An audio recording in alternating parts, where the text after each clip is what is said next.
خوب اعوذ باللہ من الشیطان الرجیم بسم اللہ الرحمن الرحیم الحمد للہ رب العالمین وصلی اللہ علی محمد وآلہ الطاہرین اللہم صلی علی محمد وآلہ محمد. خوب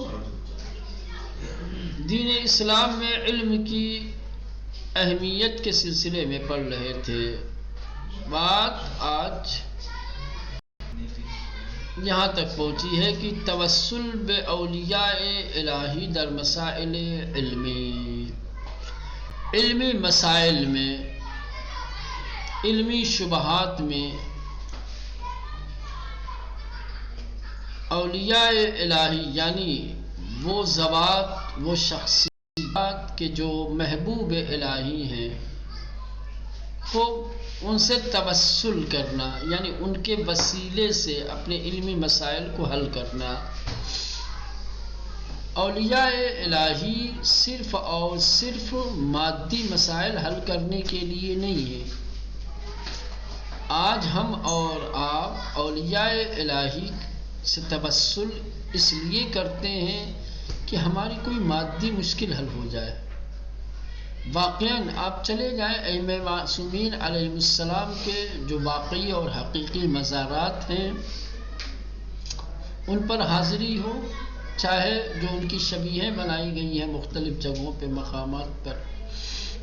ہم جب ان کی بارگاہوں میں اپنے مسائل لے کر کے جاتے ہیں اور ان مسائل کا حل تلاش کرتے ہیں یا مسائل کا حل مانگتے ہیں، وہ اکثر مسائل کیا ہوتے ہیں؟ مادی ہے نا. کسی کوئی بیماری لگ گئی، جائیں گے توسل کریں گے بیماری دور ہو جائے. کسی کی شادی نہیں ہو رہی ہے، جائیں گے توسل کریں گے کہ شادی ہو جائے. کاروبار کسی کو نہیں مل رہا ہے، دھندا نہیں مل رہا ہے، روزی کے اسباب وسائل نہیں ہیں، روزے پہ جائے گا، دعا کرے گا کہ یہ میری مشکل حل ہو جائے. کوئی قرض دار ہو گیا ہے، قرضہ ادا نہیں کر پا رہا اس کا. اس طریقے کے ہزاروں قسم کے مسائل لے کر کے ہم اولیاء الہی کی بارگاہ میں جاتے ہیں اور ان کے توسل سے اپنے مسئلے کا حل چاہتے ہیں. کوئی معنوی مشکل لے کر کے نہیں جاتا کہ کوئی اپنی معنوی اور روحانی مشکل لے کر کے جائے کہ میں بد اخلاق ہوں، میں چاہتا ہوں خوش اخلاق ہو جاؤں. میں کبر و غرور کی بیماری میں مبتلا ہوں، میں چاہتا ہوں کہ میرے اندر تواضع اور انکساری پیدا ہو جائے. میرے اندر نادانی اور جہالت بھری ہوئی ہے، میں چاہتا ہوں کہ علم و عقل کی دولت مجھے مل جائے. حالانکہ اولیاء الہی کی بارگاہ مادی مشکلات سے زیادہ ان معنوی مشکلات کے حل کے لیے ہے، کیونکہ یہ شخصیات معنوی ہیں. سمجھ رہے ہیں؟ جب شخصیات معنوی ہیں تو معنوی مسائل لے کر کے جانا ان کے شایان شان ہے. چھوٹی یہ مادی مشکلیں لے جا کر کے مثلاً کی خامخواہ ان کو چھوٹا کیا جاتا ہے، ان کی شان کے خلاف، جن کو انہوں نے ٹھکرایا ہے، جن کی طرف دنیا میں کبھی انہوں نے توجہ نہیں دی، ہم جا کے مسئلے کی توجہ چاہتے ہیں. 3 مرتبہ جس نے دنیا کو طلاق دیا، ہم جا کر کے اسی سے دنیا مانگ رہے. مولانا جس نے 3 مرتبہ دنیا کو طلاق دے دیا، آپ اسی سے جا کر کے دنیا مانگ رہے ہو. ارے بھائی، اس نے ممبر پہ بیٹھ کے کہا کہ جو پوچھنا ہے وہ مجھ سے پوچھو، علم کی باتیں پوچھو، زمین کے راستے ہو، آسمان کے راستے ہو، یہ سب میں جانتا ہوں. تو علمی مسئلہ لے کے کوئی نہیں جاتا. یہ معرفت کی کمی ہے. سمجھ رہے ہیں؟ یہ کیا ہے؟ معرفت کی کمی ہے. جو اولیاء الہی کی شناخت اور معرفت رکھتے ہیں وہ مادی مسائل سے زیادہ معنوی مسائل ان کی بارگاہ میں لے کر کے جاتے ہیں. کہ جو مادی مسائل لوگوں کے حل کرتے ہوں وہ معنوی مسائل حل نہیں کریں گے جو ان کے شایان شان ہے. جو ان کے شایان شان نہیں ہے، جب وہ آپ کا پورا کر رہے ہیں تو جو واقعاً ان کے شایان شان ہے وہ مسئلہ آپ لے کر کے جائیں گے تو اس کا حل نہیں دیں گے.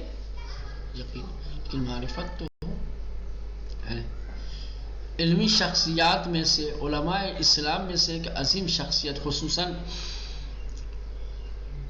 فلسفہ کے اندر سمجھے، علم فلسفہ کے ماہرین میں سے ایک بہت بڑا نام ہے ملا صدرہ، جن کے فلسفے کی کتاب حوزات علمیہ میں پڑھائی جاتی ہے۔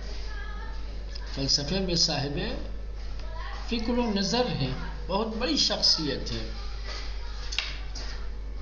کیوں معرفت تھی ان کو۔ شہر قم سے 30 کلومیٹر تقریباً پڑتا ہے، ایک دیہات ہے، گاؤں ہے، کہک نام ہے اس کا، کہک۔ یہ ملا صدرہ وہاں رہتے تھے کہک میں، سمجھ رہے ہیں، وہاں پڑھتے پڑھاتے تھے۔ جب بھی کوئی علمی مشکل مسئلہ پیش آتا تھا جس کو وہ حل نہیں کر پاتے تھے،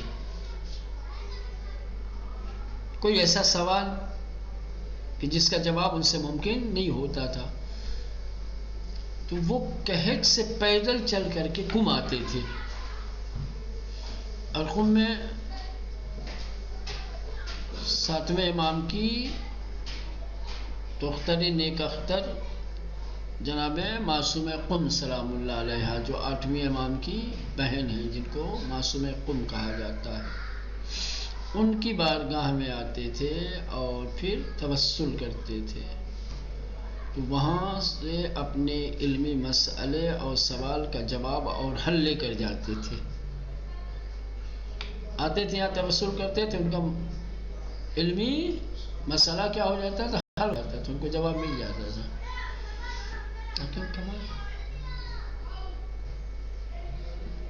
اب یہ اس طریقے کے نمونے، اس طریقے کے واقعات، اس طریقے کی سیرتیں ہمارے لیے جو ہے یہ مشعل راہ ہے، ہم کو سیکھنے کی ضرورت ہے، اور ہمارے لیے بہترین ہدایت اور رہنمائی ہے کہ اللہ توفیق اگر دے ہمیں ان بارگاہوں میں حاضری دینے کا، پہنچنے کا موقع ملے، تو یہ اس طریقے کے استفادے کریں کہ کبھی کوئی علمی مشکل آ جائے، پریشانیاں جو تو رہتی ہی رہتی ہے بہر صورت، تو جہاں ہم جا کر کے ان عظیم شخصیات کے روضات پہ اپنی مادی مشکلات کو بیان کرتے ہیں اور اس کو رفع و دفع ہونے کی دعا کرتے ہیں، ویسے اپنی علمی مسائل کو بھی، علمی مشکلات کو بھی پیش کریں۔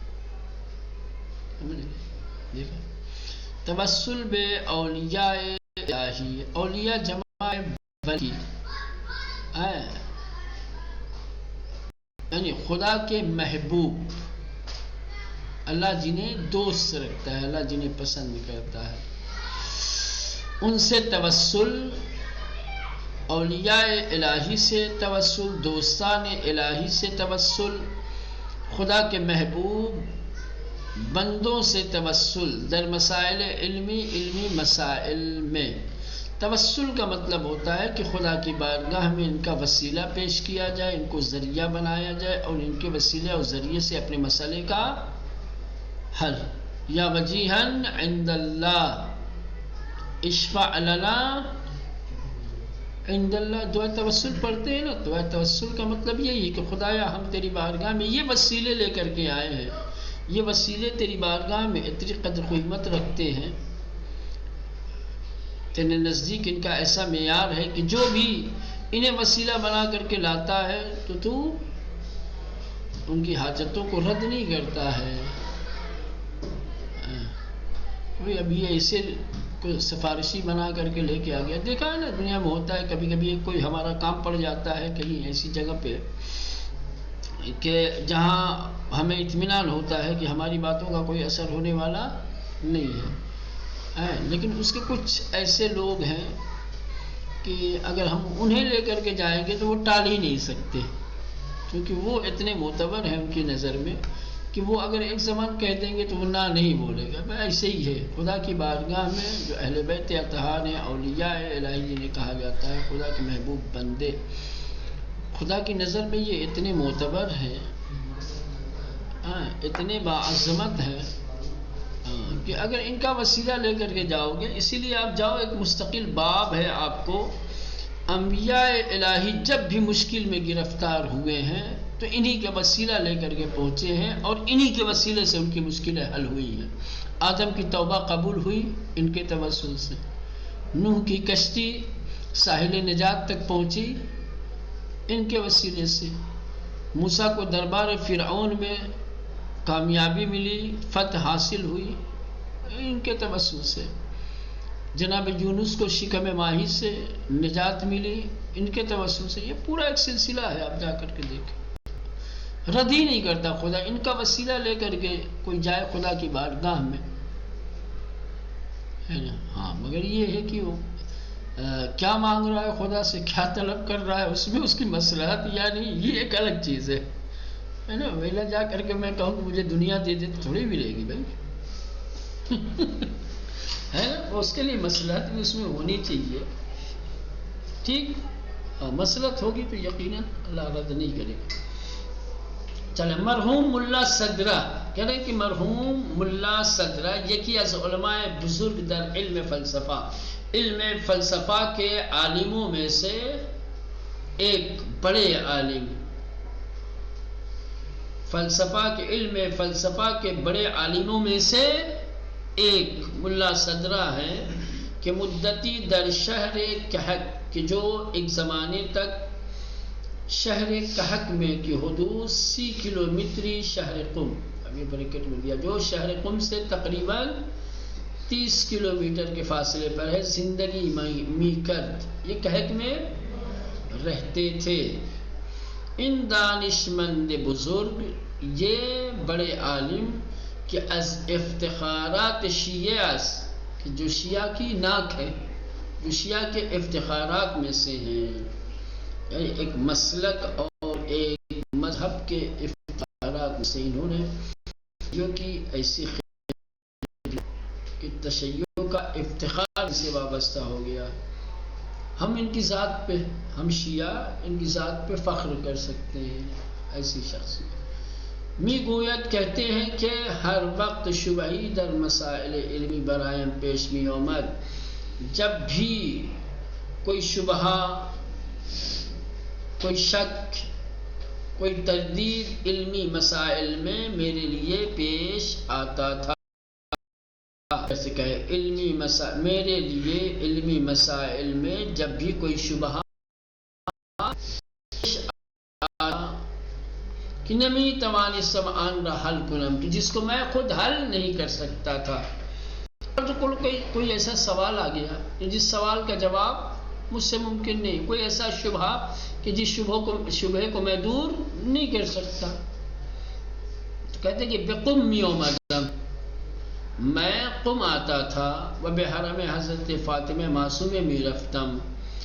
اور فاطمہ معصومہ قم کے روضے جاتا تھا، و از روح پاک و مطہر ایشان کمک می گرفتم، اور ان کی پاک و پاکیزہ روح سے مدد طلب کرتا تھا، و از ایشان درخواست می کردم، اور ان سے درخواست کرتا تھا، ان سے دعا کرتا تھا، تا مشکل علمیم حل شود، کہ میری علمی مشکل حل ہو جائے، ایک خاص دعا ہوتی تھی۔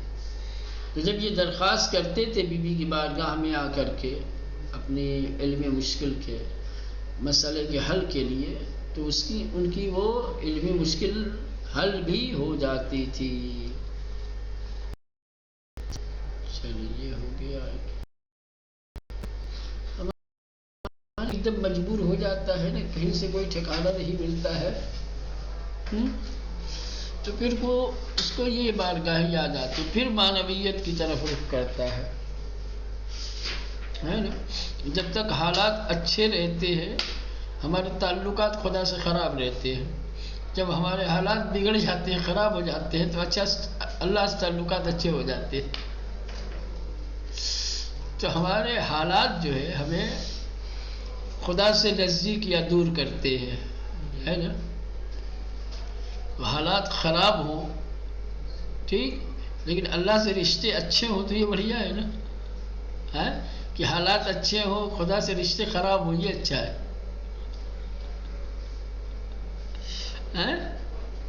بڑے مسائل ہیں بھائی، کبھی کبھی زندگی کے ایسے حالات میں آدمی ایسے موڑ پہ یا کچھ ایسی باتیں آ جاتی ہیں سامنے کہ فیصلہ کرنا بڑا مشکل ہو جاتا ہے، کدھر جائے آدمی۔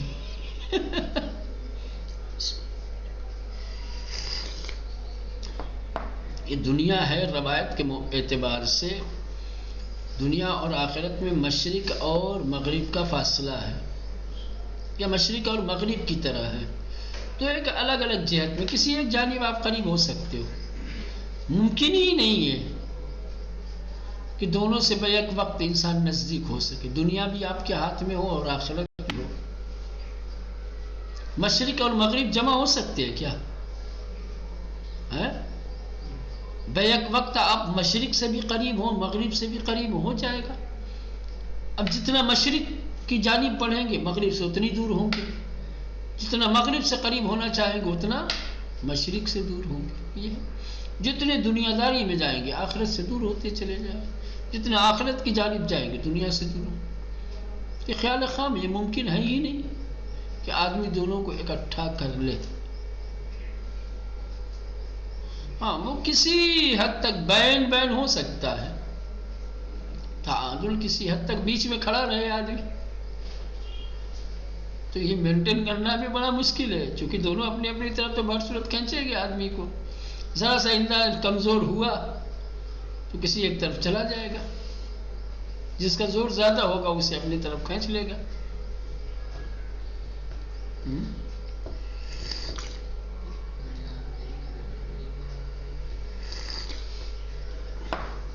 بڑی اچھی اچھی تعبیریں روایتوں میں ہے دنیا اور آخرت کو لے کر کے.